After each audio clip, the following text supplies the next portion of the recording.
Why were you suicidal? It's because I can feel very big states in life, but I can go so deep that I don't find a way out. I know you right now. You got a lot to give. Can you feel me? I do. You and I are going to make a deal. I'm going to show you what to do to reshape yourself. Le business du développement personnel est en plein essor.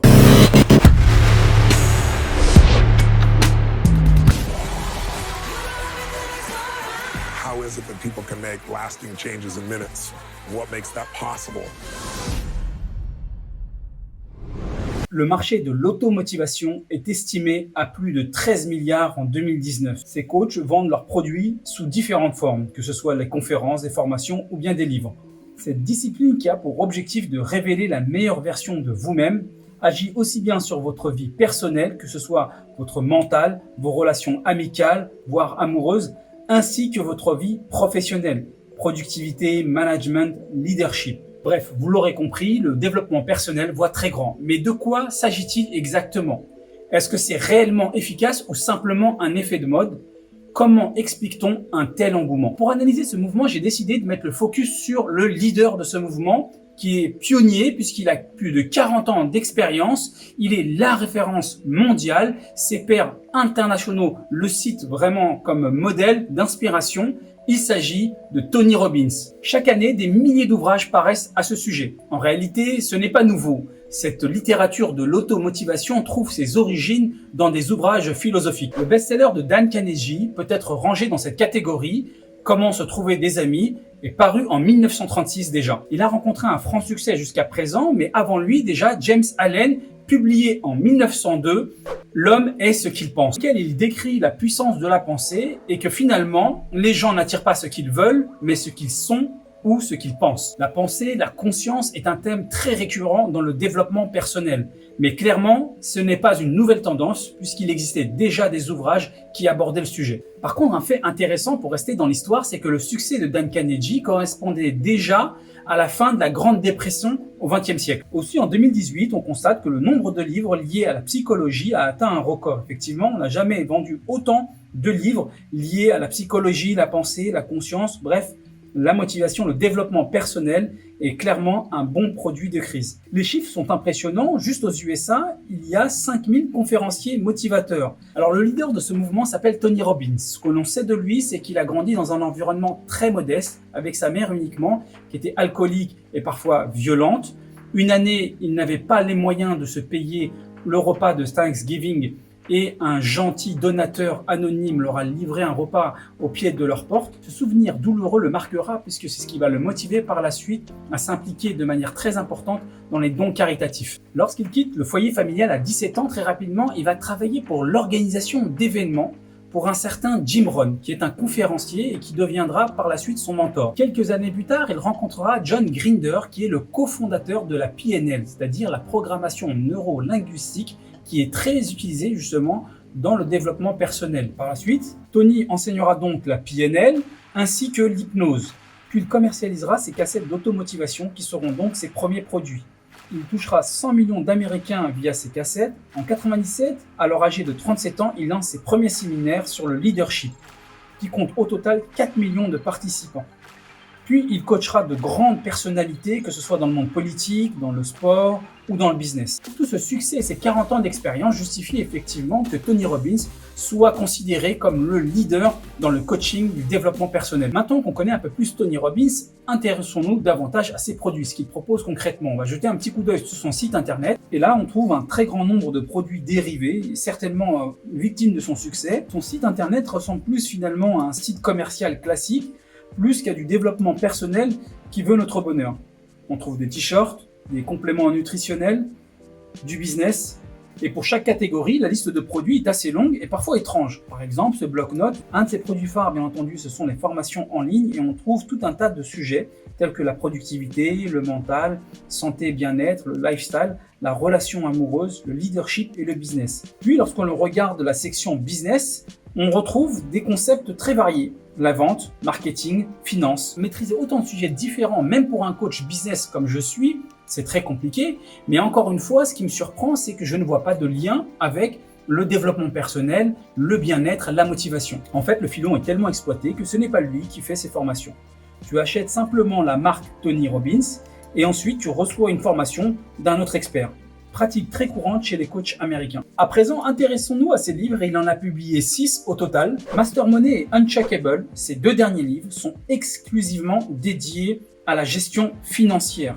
Il n'y a aucun lien avec le développement personnel et encore moins avec la motivation. Donc a priori, Tony Robbins a pris un virage dans sa carrière. Il est davantage un coach business qu'un coach de développement personnel. Je tombe sur le premier commentaire de son dernier livre, un client qui regrette justement ce changement. Et il va même plus loin puisqu'il parle d'une société d'investissement Creative Planning qui serait partenaire avec Tony Robbins. Communiqué officiel qui apparaît sur le site qui nous apprend qu'effectivement, il a eu un rôle avec cette société, donc Creative Planning, en tant que Chief Psychology Investor. Donc, titre bien pompeux. En gros, le rôle de Tony Robbins est assez simple, c'est-à-dire qu'il coachait ses clients fortunés, il leur recommandait cette société, Creative Planning, pour des investissements financiers, et lui, en retour, il percevait une commission. Enfin, les conférences qui sont les ressources principales de son business.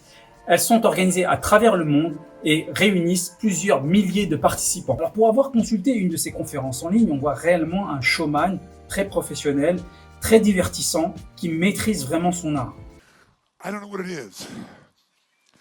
I just feel down all the time. Why do you think I feel that way? Someone say, I feel so up. Why do you think I feel so up all the time? I don't know. Maybe it's your body. People come up to me and they go, Mr. Robbins, I don't know what it is, but for some reason, I'm angry all the time. Do you know what it is? Perhaps it's your face. Ce qui m'interpelle tout particulièrement, c'est une séquence bien précise. Aujourd'hui, on fait quoi?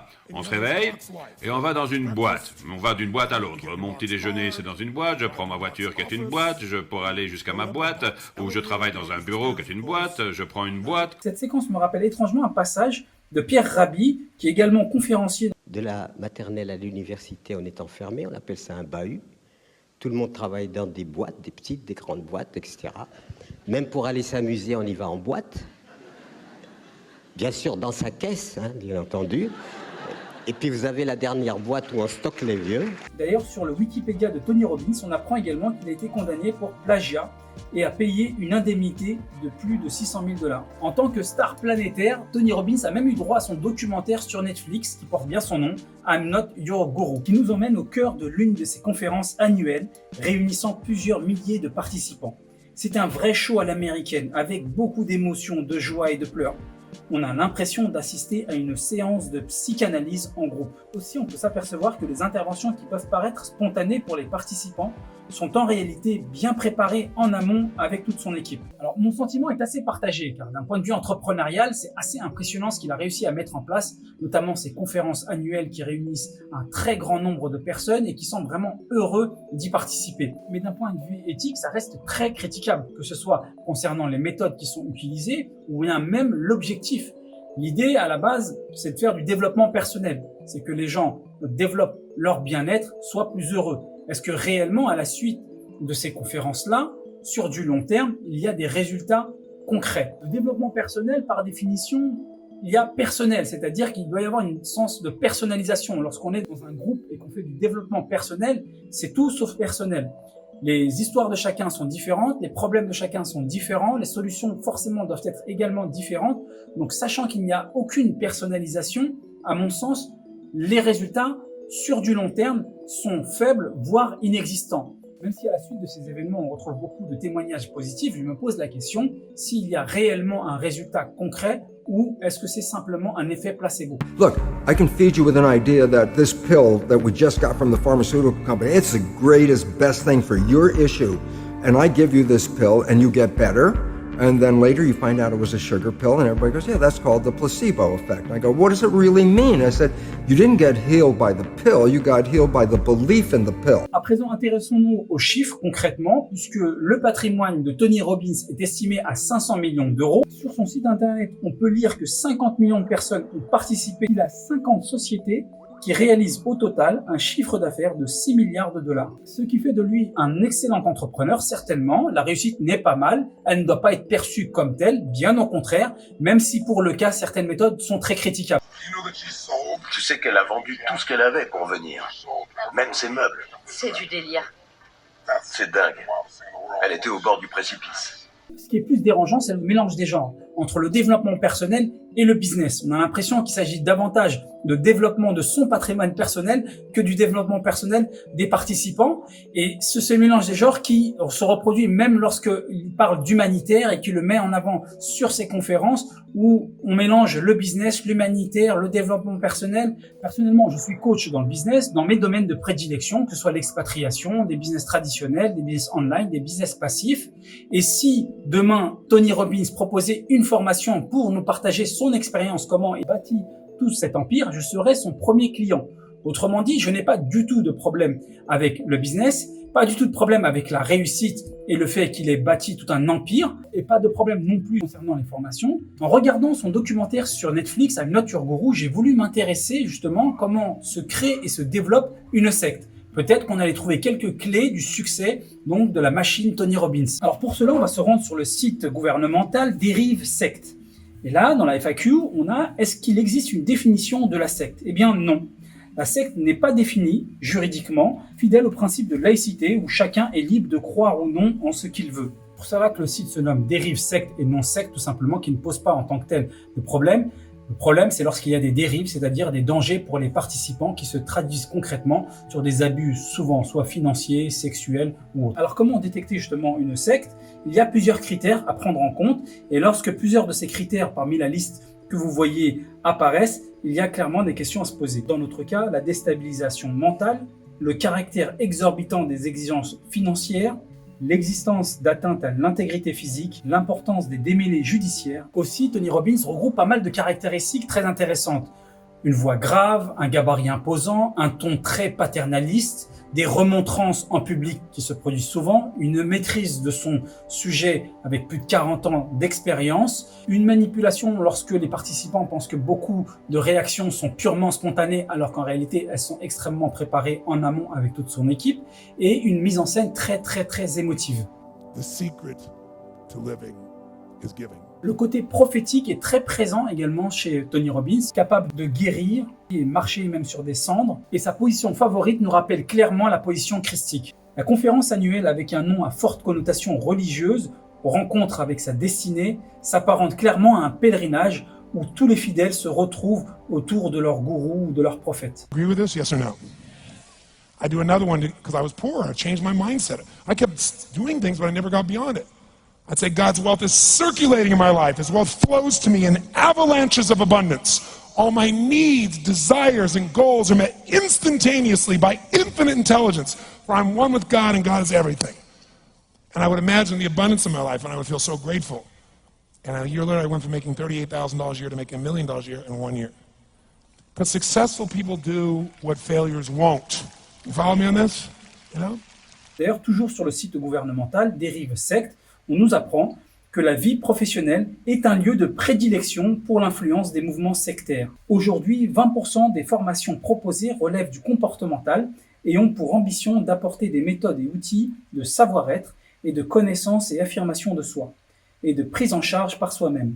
10% de ces formations comportementales représenteraient un contenu sujet à caution. D'ailleurs, ces méthodes inspirées des religions et des sectes sont également pratiquées par des grandes sociétés commerciales. Apple, à ses débuts, avait des évangélistes dont le rôle était de prêcher la bonne parole, c'est-à-dire convertir un maximum de monde à la marque Apple. L'un de ses plus connus évangélistes était Guy Kawasaki. Okay. I think you were one of the first evangelists I'd ever heard. Well, there was at a Jesus company. before me. No, I mean at a company. Evangelism comes from Greek words meaning bringing the good news. So with the Macintosh division, rather than looking at Macintosh as another personal computer that would compete with the IBM PC or Apple II, it was more of a religion, it was more of a mission, it was more of a cause for us. This was to preserve freedom, to preserve creativity and productivity. It was a very emotional sell.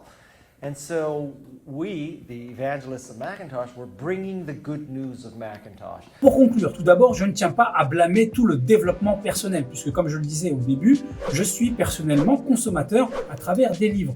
Ce que je veux remettre en cause surtout, c'est certains coachs et certaines conférences dont les prix sont très élevés et que l'efficacité n'est pas du tout démontrée. J'ai également des gros doutes parce que pour moi, le développement personnel doit être personnalisé justement. Faire un discours équivalent, le même pour tout un groupe de personnes avec des histoires et des problèmes complètement différents est un pur non-sens. En revanche, si on voit comme un divertissement, c'est-à-dire participer à un événement où on va rencontrer des personnes avec qui on va partager un certain nombre de points communs et qu'on va pouvoir apprécier la prestation d'un professionnel de la même façon qu'on va au théâtre ou à un concert, à ce moment-là, je n'y vois pas d'inconvénient.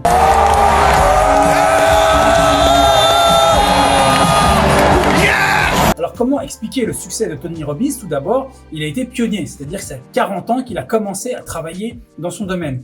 Deuxièmement, il a utilisé des techniques justement qui sont utilisées soit par les religions ou par les sectes pour pouvoir se développer et créer vraiment un culte de la personnalité. Troisièmement, l'effet placebo qui joue en sa faveur et qui donne l'impression aux participants de réellement avoir un changement. Quatrièmement, c'est l'argument d'autorité, sachant que Tony Robbins a coaché de grandes personnalités. La seule différence, c'est que ces coachings se faisaient en one-to-one justement, donc des coachings personnalisés et non des coachings en groupe. Enfin, on est à une époque et dans une société où la spiritualité a quasiment disparu au profit de la consommation du matériel qui a pris largement le dessus.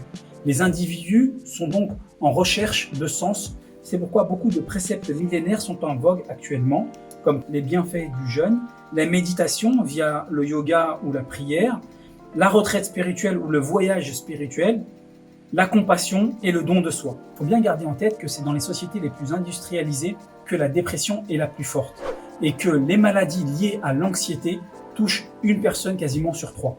Alors au final, qu'est-ce que je propose concrètement à mon niveau ? Alors tout d'abord, ce que je tiens bien à souligner, c'est qu'on peut apprendre ce que l'on veut à travers des conférences, des livres et autres. Si à un moment on ne passe pas à l'action, tout cet apprentissage est vain. Donc ça, c'est un point qui est extrêmement important. Aussi, participer à des conférences, regarder des vidéos ou lire même des livres peut s'apparenter à de la procrastination active, c'est-à-dire se donner bonne conscience qu'on est actif, qu'on a fait quelque chose, alors qu'en réalité, on s'est attaqué à des détails, on n'est pas passé à l'action, et donc du coup, il n'y a pas de changement. Autrement dit, passer à l'action, ça peut être prendre des formations pour pouvoir apprendre un domaine dans lequel je vais pouvoir récolter les fruits de cet effort. Ces fruits-là sont peut-être pas aussi idéaux que la recherche du bonheur intégral, ainsi de suite, mais au moins ils seront réels, ils seront concrets et je pourrai en profiter. Une autre solution que je préconise concrètement, c'est de sortir justement de ces villes trop urbaines, trop denses, génèrent un grand nombre de maladies liées au stress, à l'anxiété, à la dépression. C'est de pouvoir sortir justement de ces grandes villes, habiter plus proche de la nature, soit à l'étranger, s'expatrier, ou bien même ne serait-ce qu'en province. Et pour cela, bien entendu, pouvoir mettre en place des business qu'on va pouvoir gérer à distance. J'ai fait le choix de m'expatrier, j'aurais pu également partir en province, et à ce moment-là, en fait, ma vie a complètement changé. Pourquoi ? Car le coût de la vie est beaucoup moins cher, je suis plus proche de la nature, précisément entre la mer et la montagne, puisqu'actuellement je suis dans le sud de la Turquie. J'ai beaucoup plus de temps libre que je peux consacrer à mes proches et à mes passions. Je consomme des fruits et des légumes de saison. Clairement, ma qualité de vie a énormément augmenté et du coup, je me sens beaucoup mieux, beaucoup moins stressé, beaucoup moins anxieux. Je le vois auprès de mes proches puisque ceux que j'ai pu influencer sont plus épanouis, plus heureux de leur nouvelle vie. Alors que ceux qui ont simplement consommé des conférences ou voire consulté des vidéos ou des livres, ils ont à peu près les mêmes problèmes qu'il y a 10 ans en arrière. J'espère que tu as apprécié cette vidéo. N'oublie pas de t'abonner sur le lien qui apparaît juste sur le côté. Et au passage, liker, partager si possible. Et si tu veux en savoir plus, inscris-toi à l'une de mes newsletters. Tu trouveras le lien juste en bas. D'ici là, je te dis comme d'habitude, bis and kiff.